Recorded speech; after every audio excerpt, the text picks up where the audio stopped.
Bem, amigos, abra a palavra de Deus comigo nesta noite, aqui no Evangelho de Mateus, no capítulo de número 9, este versículo de número 9. Mateus capítulo 9, versículo de número 9, estas palavras tão profundas. E Jesus, passando adiante dali, viu assentado na recebedoria um homem chamado Mateus, e disse-lhe: segue-me. E ele, levantando-se, o seguiu. Nós iremos meditar nesta noite a respeito de como responder ao chamado do Evangelho. Bem, queridos, isso é a respeito do chamado do Senhor Jesus Cristo. Em um certo sentido, a mensagem que nós chamamos de Evangelho é um chamado. Não é meramente uma informação sobre coisas espirituais, mas é uma informação sobre coisas espirituais em forma de um chamado. É um chamado para viver. É um convite para o perdão e a vida eterna. É uma ordem ao arrependimento e à salvação. E nós encontramos este chamado nesse incidente aqui envolvendo este homem chamado Mateus. E nós encontramos também a maneira em que Deus determina que nós respondamos ao chamado do Evangelho. Bem, nós lemos aqui no versículo 1 deste capítulo 9, que o Senhor Jesus Cristo entrara num barco, e ele havia passado para o outro lado, isto é, para o outro lado do lago da Galileia. Você se recorda que a Galileia era uma região no norte de Israel, junto àquele lago da Galileia, daí o nome da região da Galileia. E o Senhor Jesus Cristo estava em um determinado local, à margem daquele imenso lago, onde havia várias vilas de pescadores, e ele entrara aqui neste contexto em um barco junto com seus discípulos para passar para o outro lado do lago, mais ou menos ao norte do lago, mas mais para o outro lado, a outra banda daquele lado, para a cidade de Cafarnaum. Ele cruzara para Cafarnaum.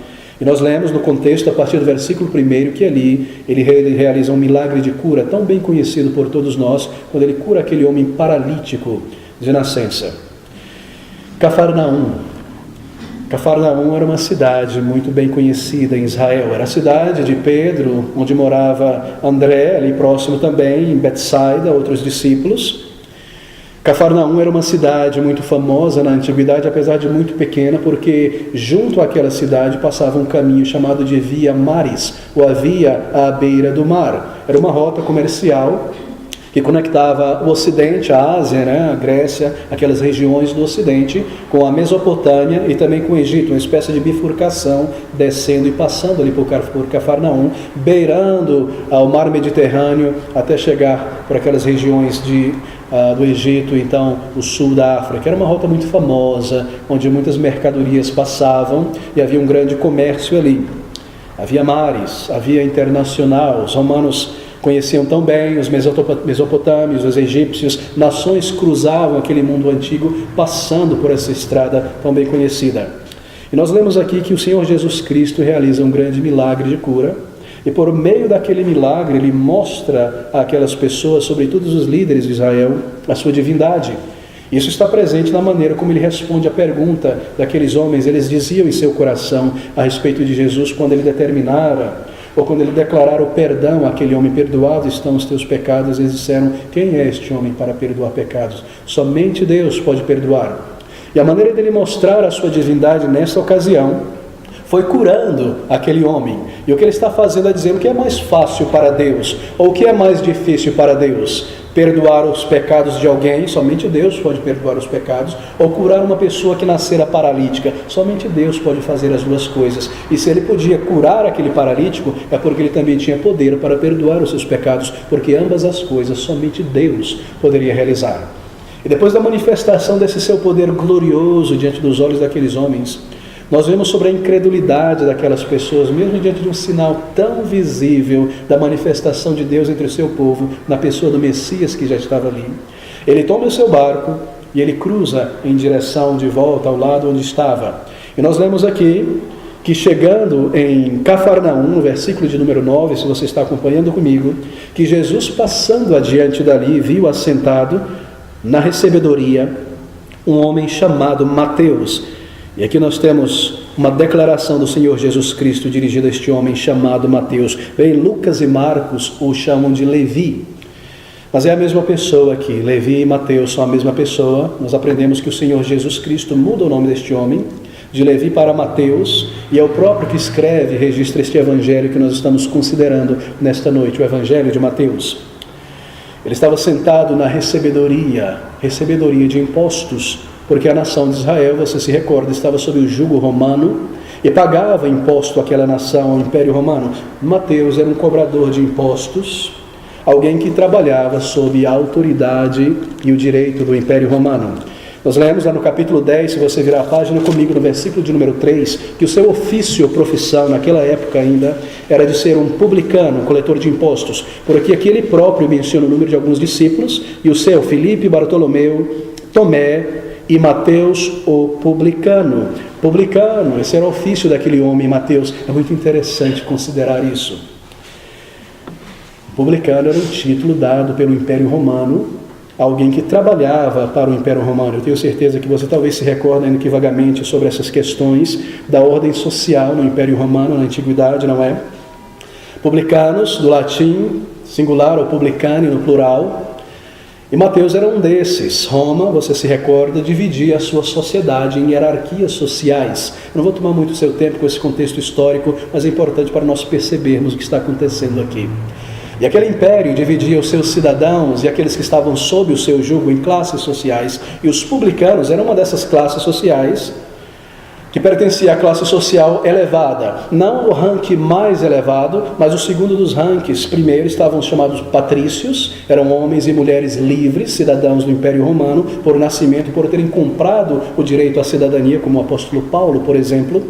Na verdade, o apóstolo Paulo havia nascido ali, mas nós lemos no Novo Testamento de alguns homens que haviam comprado este direito. Então, logo abaixo deste ranking de patrícios estavam os publicanos.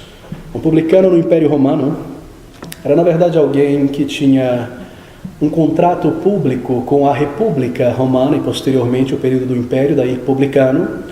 Aquele homem adquirira um contrato junto à República para poder realizar certas obras para a República, como, por exemplo, construir prédios públicos. E a manutenção desses prédios públicos, ele lucrava através da construção, da organização da construção e também da manutenção daqueles prédios públicos, onde muito era realizado para o governo. O publicano também, posteriormente, era o indivíduo que era responsável pela coleta de impostos para o Império Romano em determinadas regiões do Império Romano. Você se recorda, não é? Que nesse período do Senhor Jesus Cristo, no século I, Roma era o grande império do Ocidente. E o seu império se espalhava desde a cidade de Roma, descendo por toda a Ásia, chegando mesmo ao norte do Egito, passando por Israel e por tantas partes do Ocidente, até mesmo chegando na Inglaterra, aquela colônia de Londino ali que recebeu o nome de Londres. Era um grande império. Era um império espalhado por toda parte.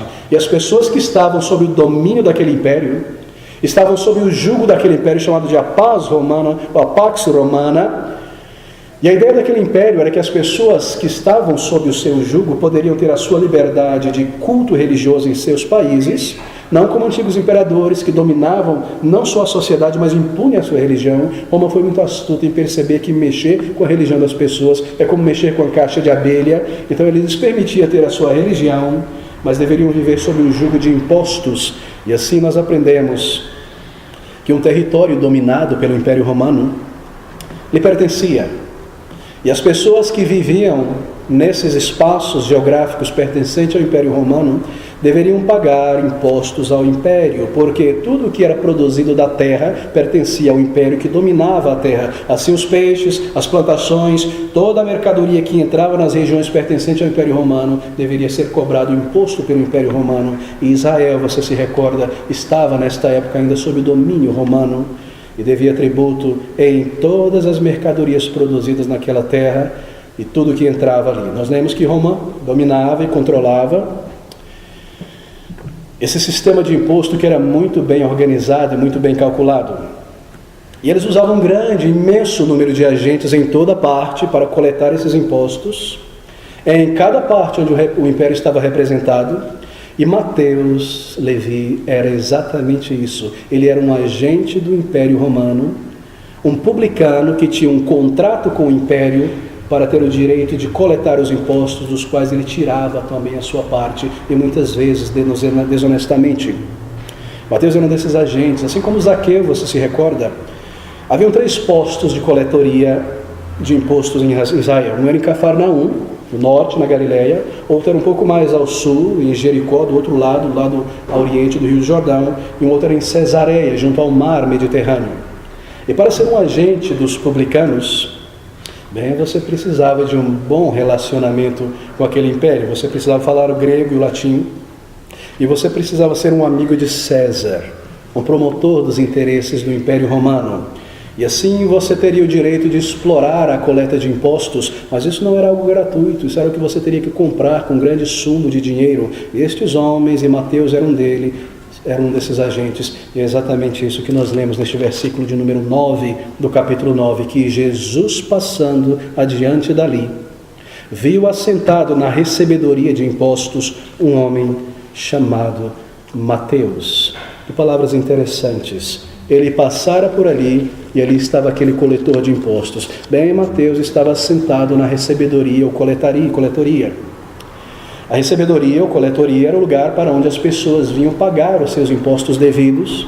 Não era dentro da cidade, era normalmente nos arredores da cidade, na entrada, no portão de entrada. Se era uma cidade marítima junto ao mar, se era uma cidade como a da Galileia, junto ao lago da Galileia, a recebedoria provavelmente ficaria na beira da água. Por quê?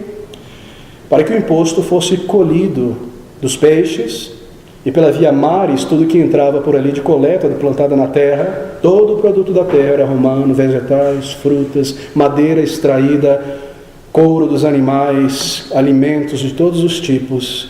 E era ali na beira do lago, junto à praia, que o comércio acontecia. E provavelmente havia um grande mercado ali em Cafarnaum, junto ao lago. E então estava ali Mateus, junto à coletoria, para coletar o imposto já retido na fonte. Então você já sabe agora de onde o imposto retido na fonte vem, logo na boca de entrada. E é para esse contexto que se dirige o Salvador.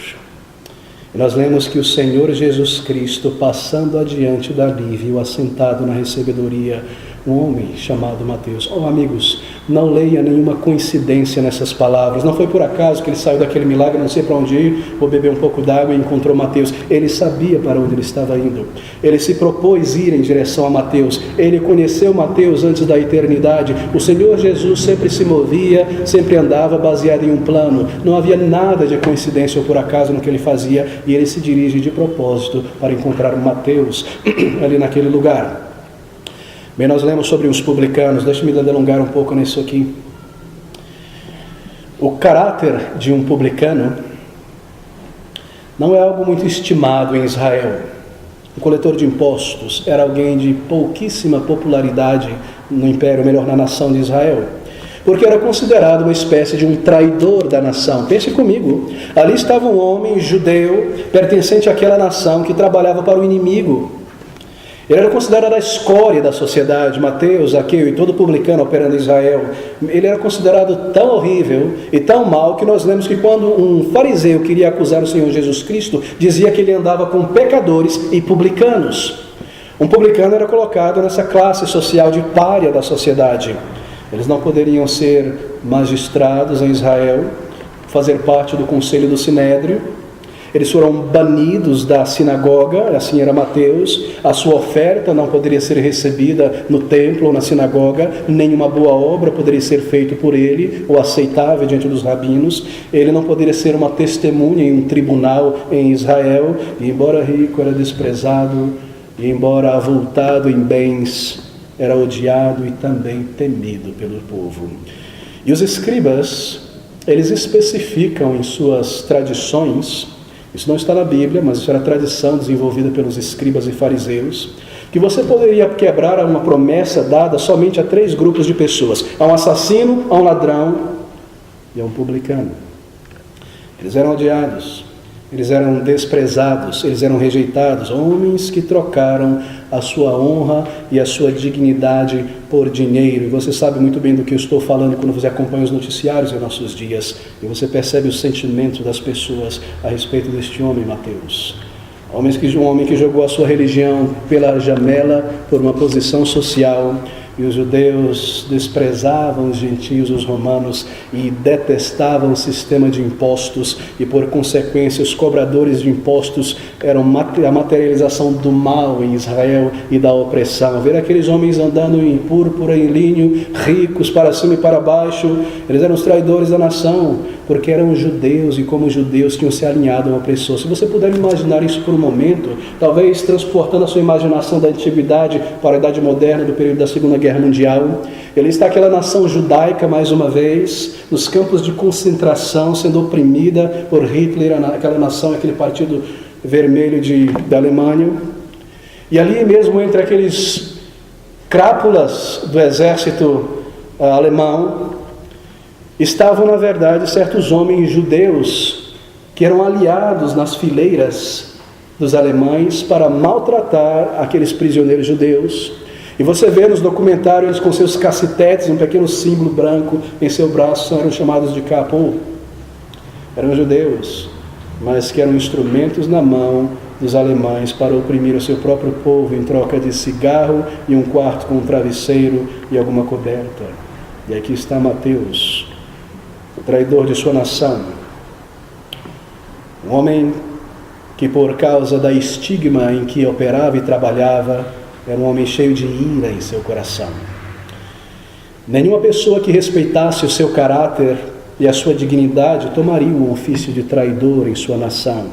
Mas sempre haviam pessoas gananciosas e vis em busca de riqueza e status a qualquer custo, ou em busca de revanche mesmo contra a sua própria nação. E esse era Mateus. Não pense sobre Mateus como uma boa pessoa. Não pense sobre o Zaqueu como um pequeno senhor baixinho, bondoso, ali amável. Eram homens de coração frio e duro. Eram pessoas gananciosas. Eram indivíduos que tinham o aval e a proteção dos soldados romanos. Eles não iriam sozinhos ali coletando impostos, seriam linchados. Haviam soldados com lanças e proteção, e eles usavam dessa pressão que eles tinham para arrancar dinheiro das pessoas e viver luxuosamente, enquanto o seu próprio povo vivia na miséria e na pobreza. Por meio de violência, sustentavam a sua ganância, os seus bens, e enquanto eles ficavam mais e mais ricos, muitas famílias de Israel experimentavam a pobreza e a miséria. Assim não nos surpreende, na verdade, não é?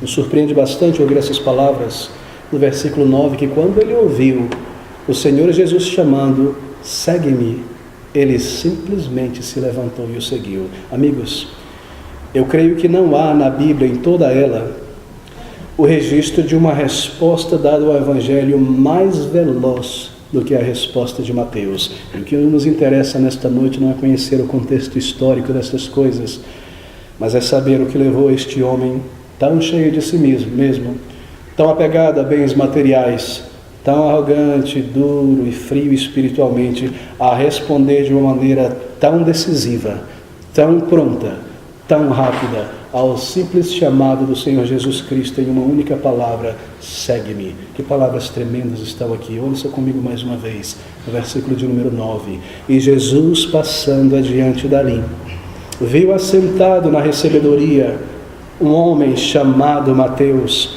e disse-lhe: segue-me. E ele, levantando-se, o seguiu.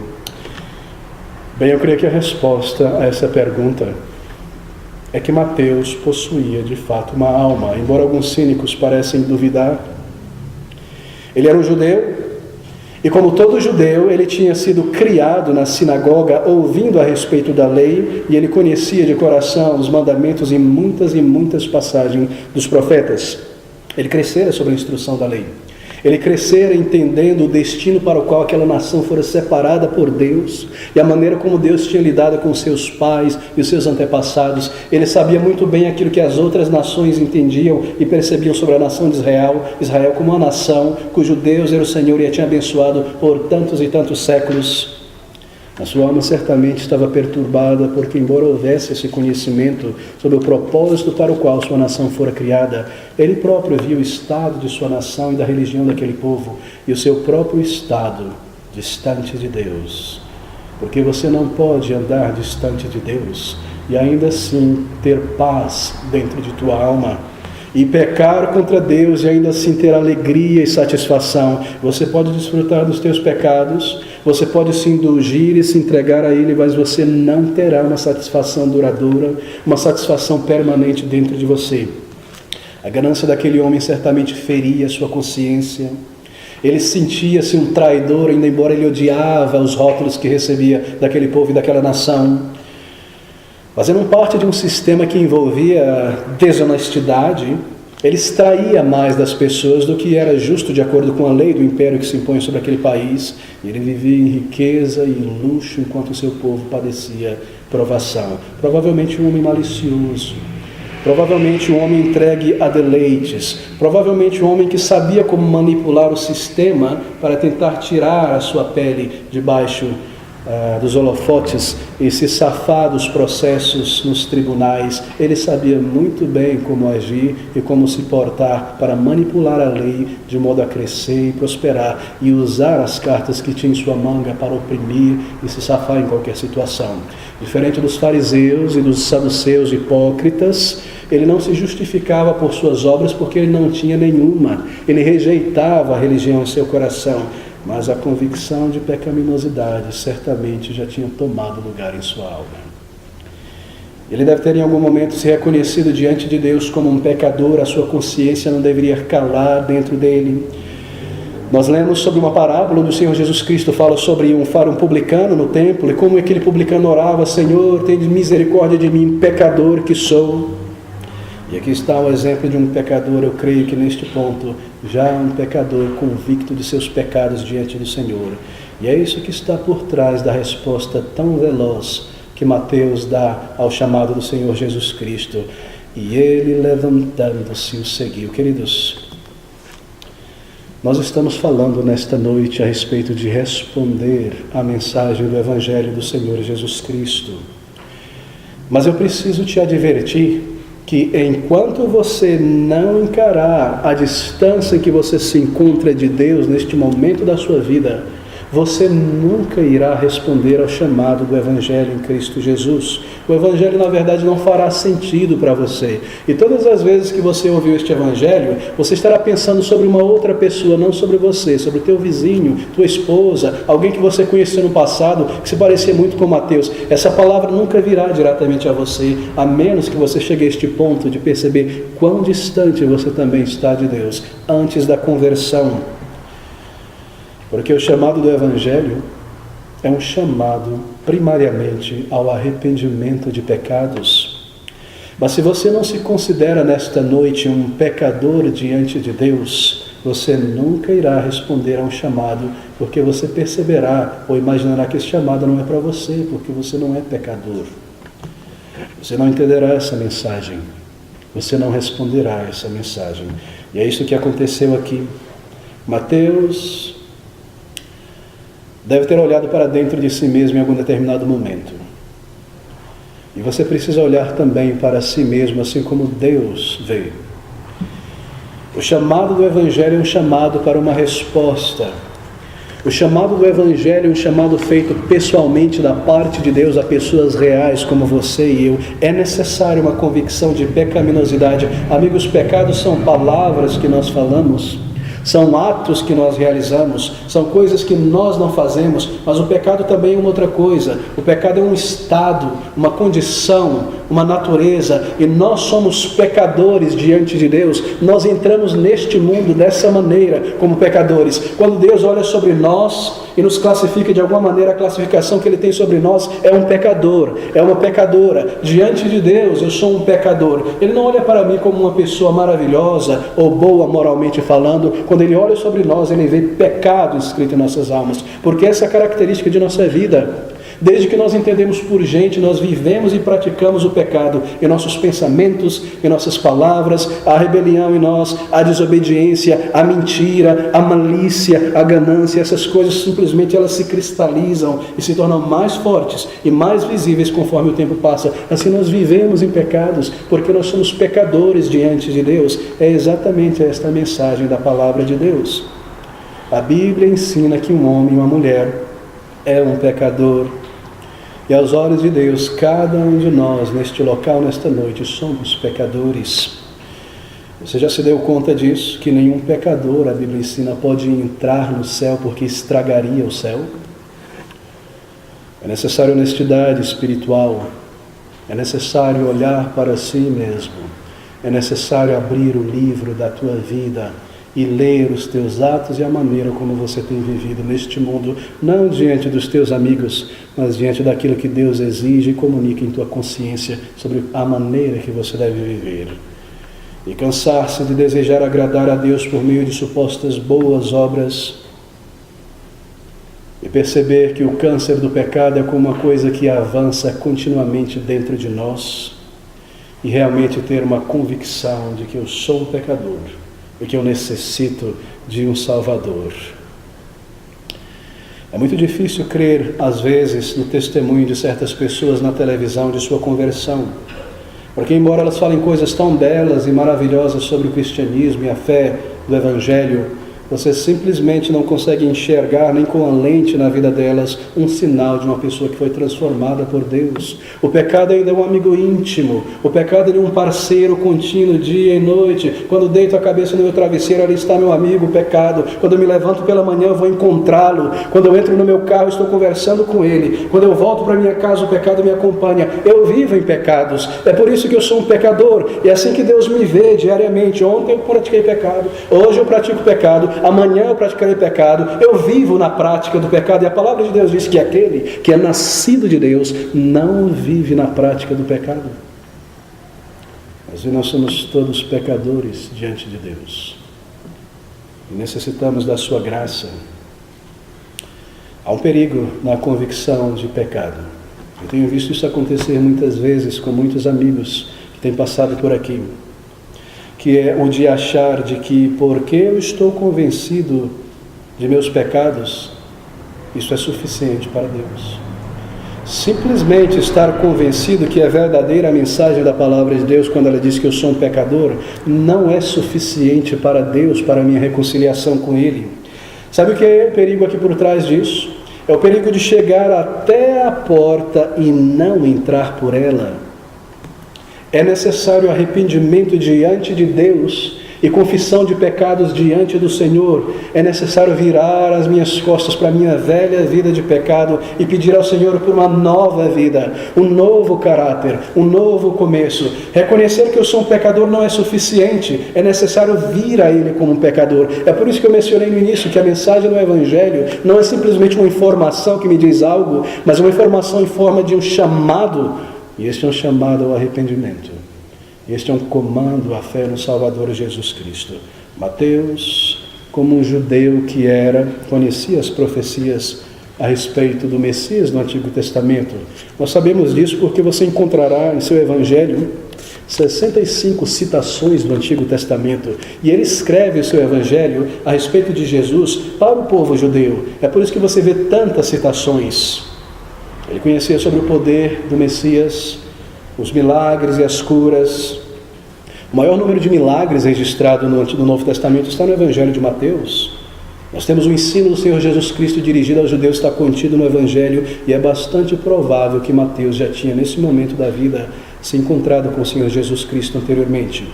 Ele tinha uma residência em Cafarnaum.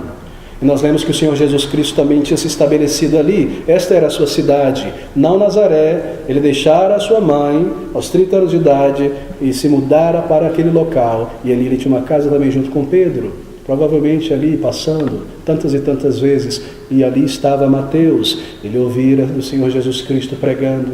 Ele vira os milagres que o Senhor Jesus Cristo realizava. Ele estava sempre ali em público, era um publicano, uma pessoa entre as pessoas. Ele sabia quem era Jesus. Em uma vila tão pequena quanto aquela, ele tinha ouvido sobre todos os milagres, as palavras do Senhor, tudo aquilo que as pessoas diziam a respeito do Salvador Jesus. Ele é o Messias, ele cumpre todas as profecias. Mateus tinha ouvido todas essas coisas. Ele era um homem astuto, ele precisava de informação, ele sabia do burburinho que estava acontecendo. Certamente ele tinha ouvido tantas coisas a respeito de Jesus. Antes desse versículo 9 do capítulo 9, ele conhecera Jesus. Eu digo conhecer a quem realmente Jesus era, e reconhecia nele tudo que ele tinha aprendido na sua infância a respeito do Messias que chegaria à sua nação, para o mundo um dia. Ele estava ali na beira do lago, não é da Galileia, Cristo curou tantas pessoas ali.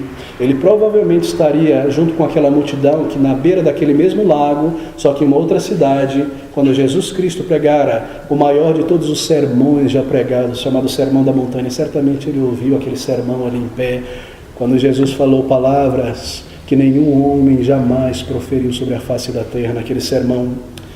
E ali ele ouvira sobre o caminho de salvação dos lábios do próprio Salvador. E ele conhecerá Cristo dessa maneira, e assim a sua consciência se perturbou dentro de si. E assim o seu coração se constrangeu a respeito de sua vida de pecados.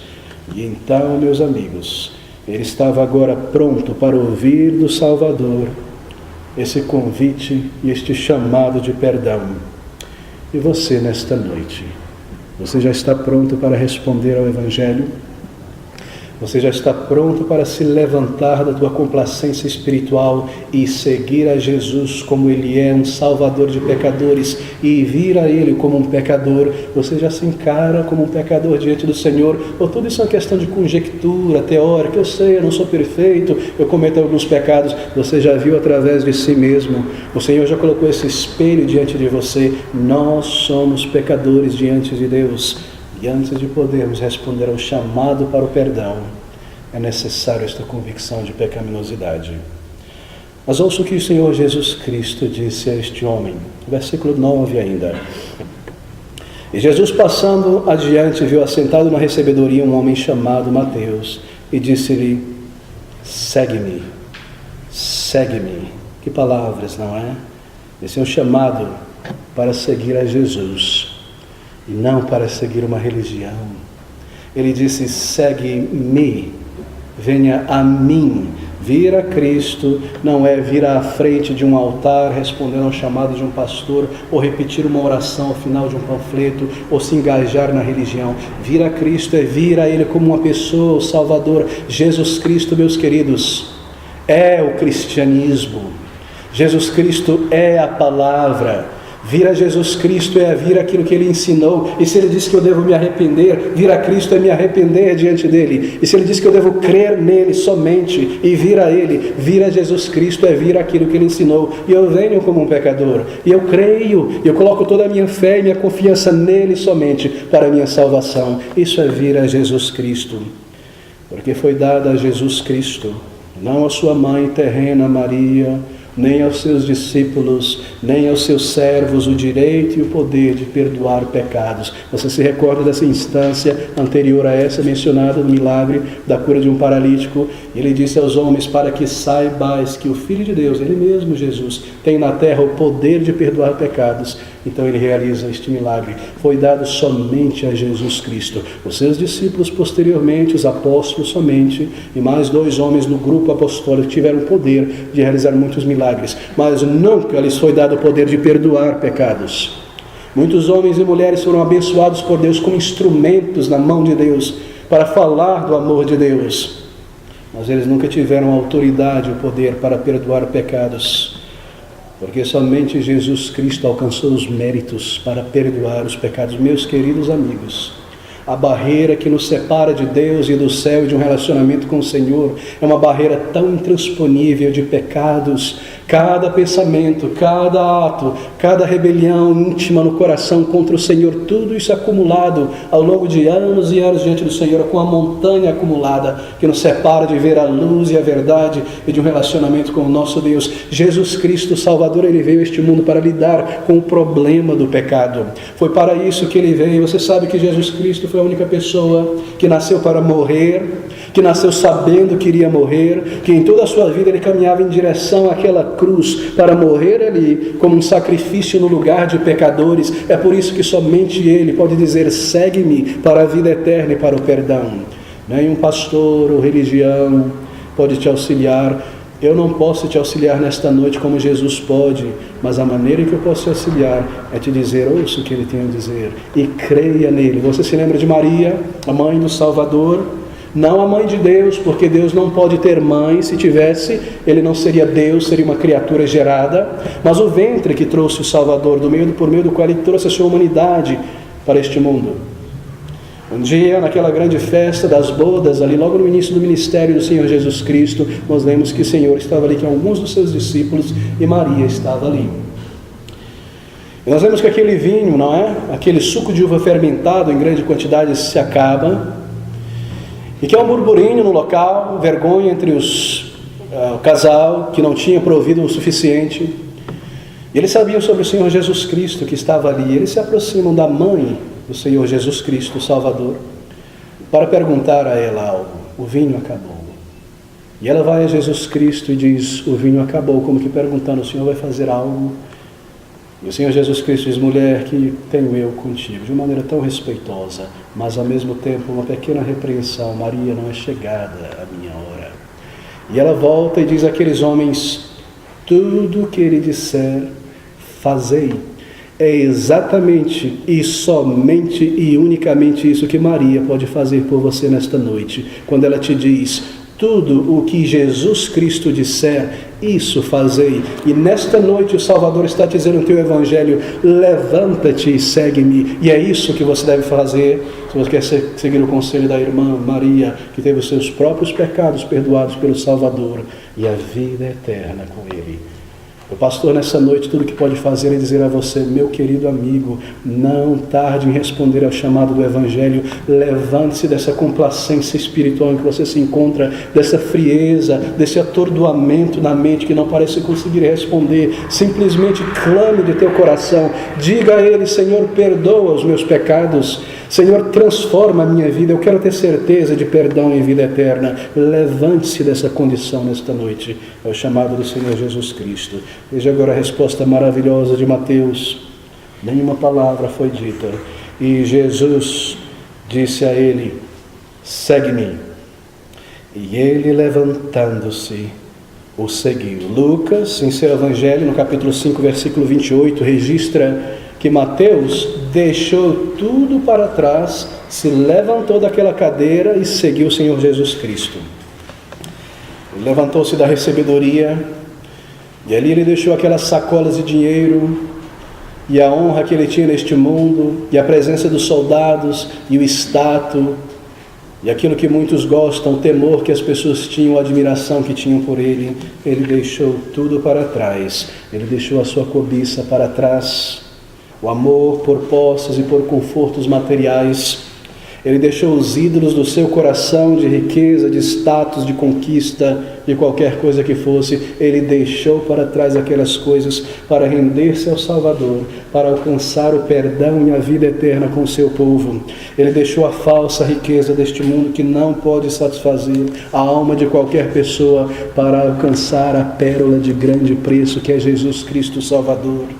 E agora, lavado, transformado, antes condenado, agora perdoado, antes vagando na vida, perdido, agora encontrado, seguro, resgatado por Cristo, antes um escravo do pecado, um dependente do pecado para ter prazer em alguma coisa nesta vida, agora alguém liberto, um herdeiro com Cristo, antes tão abominável em sua nação e diante de Deus como todo pecador, agora amado por Deus, um filho de Deus. Tudo isso por causa de Jesus Cristo. Tudo isso por causa daquilo que o Salvador haveria de fazer em pouco tempo naquela cruz. Tudo isso porque ele viu o Salvador como um salvador de pecadores, para tê-lo e o seu perdão e a ressurreição entre os mortos. Para que eles fossem salvos e não condenados, para que eles fossem transformados, e não homens e mulheres vagando por este mundo sem propósito e sem vida. Para isso veio o Salvador neste mundo. Talvez você se recorde, há 2 anos atrás, mais ou menos, acho que os mais novos não vão se lembrar, morreu um famoso cantor brasileiro chamado Nelson Ned, chamado de o pequeno gigante da música, um anão, 1,12 m de altura, cantava em 7 línguas, se gabava de tantas coisas. E um dia, o Senhor Jesus Cristo lidou com ele como ele lidou com Mateus. Ele colocou um espelho diante de Nelson Ned, nos dias próprio. Ele viu quem ele era. Ele veio contar o seu testemunho de conversão. Ele desapareceu, não é? Depois de um tempo tão famoso que era, ninguém sabia o que tinha acontecido com ele. Mas depois ele nos disse.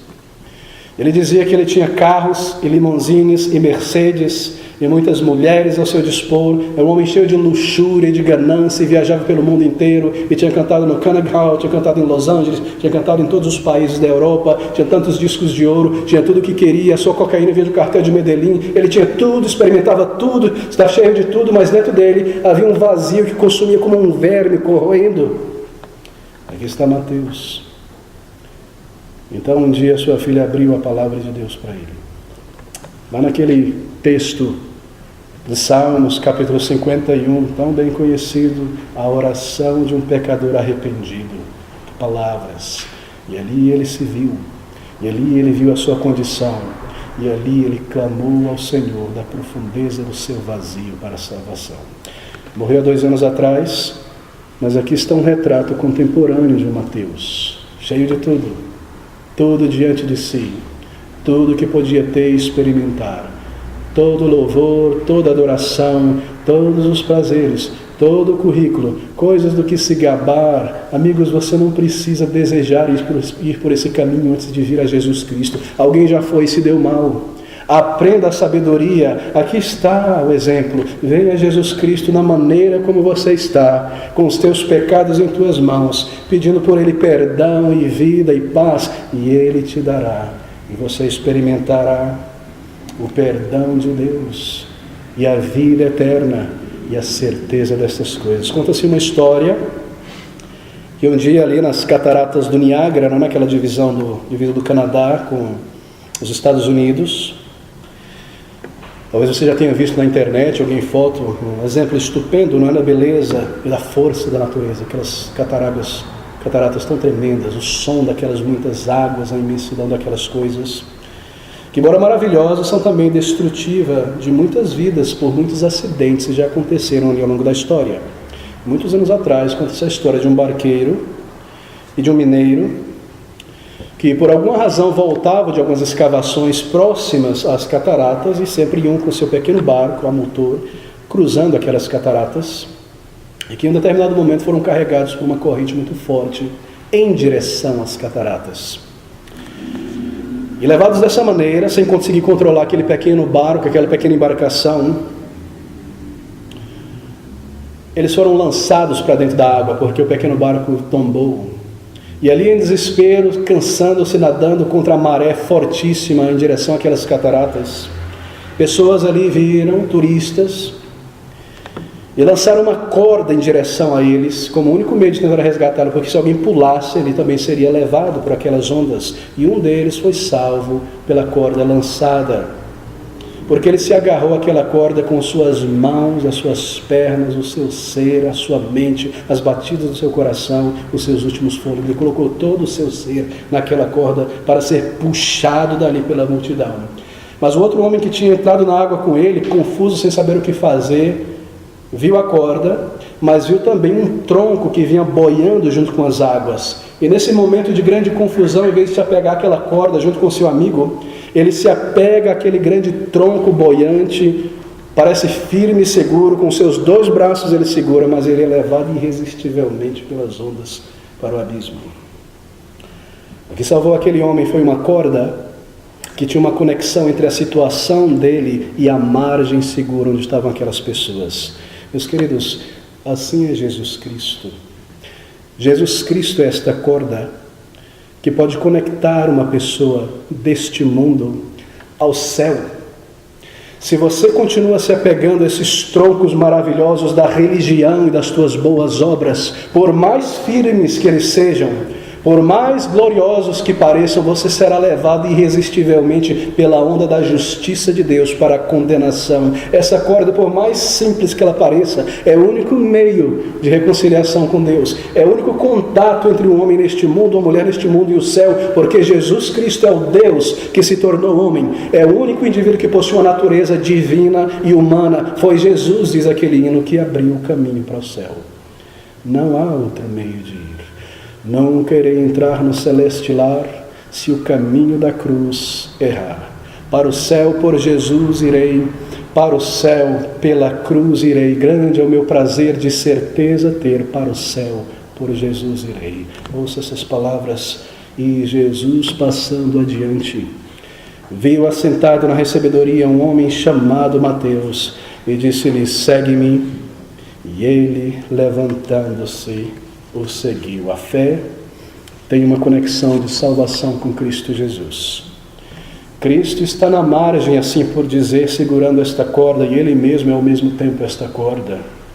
E enquanto nós nos agarramos, deixe-me enfatizar isso novamente, enquanto nós nos agarramos a esta vida, as supostas ideias de que de alguma maneira quando eu chegar no céu eu vou saber, Deus vai ter bondade e compaixão de mim, esse é um tronco que te levará para a condenação e para as chamas eternas. Há um só meio, uma só segurança, uma só certeza. Você precisa vir a Jesus Cristo como alguém que está morrendo, como alguém que está condenado por Deus, e se entregar por inteiro a Ele e clamar por vida e por perdão. Isso é segurar nesta corda, é como quem clama do coração por salvação. Mas primeiro você precisa se ver nessa condição. Cristo Jesus, ouça essas palavras: e ele, levantando-se, seguiu. Sua presunção e superioridade imaginária já haviam sido derretidos por convicção de pecado e necessidade, pelo desejo da cura da sua alma, pelo desejo de um novo caráter e da paz com Deus. Sua autojustiça, por não ser como os fariseus, falsos religiosos, foram trocadas pelos méritos do Senhor Jesus. Seu ego, sua ignorância espiritual, pela única religião que é aceita por Deus, a fé no Salvador, o medo e o temor da morte pela paz e a certeza de vida eterna, trevas espirituais por luz, verdade, liberdade, conhecimento, a morte e a condenação de sua alma por vida e ressurreição dentre os mortos. E é assim que você entende que quando ele ouviu o chamado do Senhor, entrando através do seu ouvido para a sua alma e coração, ele simplesmente se levantou e nunca deixou de segui-lo. Este é o chamado do Evangelho hoje ainda. É um chamado que exige uma resposta. Ele é feito agora a você mais uma vez nesta noite. Amigo, e ele levantou-se e deixou tudo e o seguiu. Você deve se levantar nesta noite. Levante-se da sua complacência espiritual e venha a Jesus Cristo Salvador. Levante-se do conforto que a ignorância oferece de não saber a verdade e ficar imaginariamente em um estado confortável por causa de algumas boas obras ou esperança em vão de que Deus me receberá como um pecador no céu. Levante-se da cama dormente da ilusão espiritual para Cristo Jesus nesta noite. É necessário uma atitude de resolução. É necessário um desejo real. É necessário levantar-se e vir ao Salvador. Você encontrar no céu, de uma perspectiva humana, pessoas que se levantaram do seu estado de pecado como pecadores para ter o perdão e a vida eterna. Você precisa responder a essa mensagem. E a tua resposta é um arrependimento sincero e é uma entrega completa ao Salvador. Deixe tudo de lado. A tua velha vida de pecados, mesmo os teus temores, e simplesmente venha como você está nesta noite ao Salvador. Creia nele. Esse é o ato de fé. E se arrependa diante dele. Deve ser hoje. Você não conhece o amanhã. Não deixe para depois. Não diga a si mesmo: quem sabe no próximo domingo, quem sabe quando eu chegar à adolescência ou à juventude, quem sabe quando eu alcançar a minha carreira e terminar os meus planos. Responda a ele enquanto você entende essa mensagem, enquanto o amor pelo pecado não sufocou a tua mente espiritual, enquanto o teu coração, que ainda sente e percebe estas coisas, não foi petrificado pelo cinismo desse mundo, pelas dúvidas lançadas por Satanás. Responda enquanto você está ouvindo a voz do Salvador a falar contigo pela palavra. Responda nesta noite. O resultado foi tão magnífico, não foi? Foi tão tremendo, jamais você poderia imaginar quanto talvez ele poderia estar temeroso, não é, ao vir ao Salvador. Ouça essas palavras de João, capítulo 8, 12. Ele fala sobre não andar em trevas, ser enganado, estar nas garras do pecado. Em João capítulo 10, versículo 27, ele fala sobre como Deus conduz a certeza e ao perdão. Em João capítulo 12, 26, sobre certeza de perdão. Eu não me voltaria às passagens pela brevidade do tempo, você pode olhar em casa. Mas tudo isso, segurança, certeza, clareza, você encontrará quando você vier a Ele. Às vezes, quando nós pensamos sobre vir a Jesus, parece um passo tão gigante, tão incrível, não é? E há um certo temor, eu vou deixar para trás tudo isso que eu entesourei ao longo da minha vida, as coisas que eu sei que são desagradáveis a Deus, mas que eu tanto amo. Oh, queridos, quando você compara isso com o benefício da vida eterna e do perdão, isso se torna como algo pálido e pequeno e distante. Olhe a tua necessidade, veja o Salvador chamando, veja o que Ele tem para você mesmo nessa noite, se simplesmente você vier. Se simplesmente você responder. O seu nome era Levi e agora é Mateus. Aqueles que vêm a Cristo Jesus recebem um novo nome, isto é, uma nova identidade, um filho de Deus, um novo caráter. Antes a mulher se chamava orgulhosa e prepotente aos olhos de Deus, mas agora santa para o Senhor. Antes aquele jovem diante do Senhor era chamado de mentiroso e vil e desobediente e rebelde. Agora, filho de Deus. Antes tão egoísta, tão temperamental, tão difícil de conviver. Agora salvo e transformado pela graça de Deus. Antes tão difícil de confiar, agora íntegra. Você vem a Jesus Cristo e você não tem apenas o perdão de teus pecados, você tem um novo caráter, uma nova certeza. Você tem o perdão e a vida eterna. Você não virá a Jesus? Vem ainda hoje, creia nele, confesse a Ele e experimente o perdão e a vida eterna.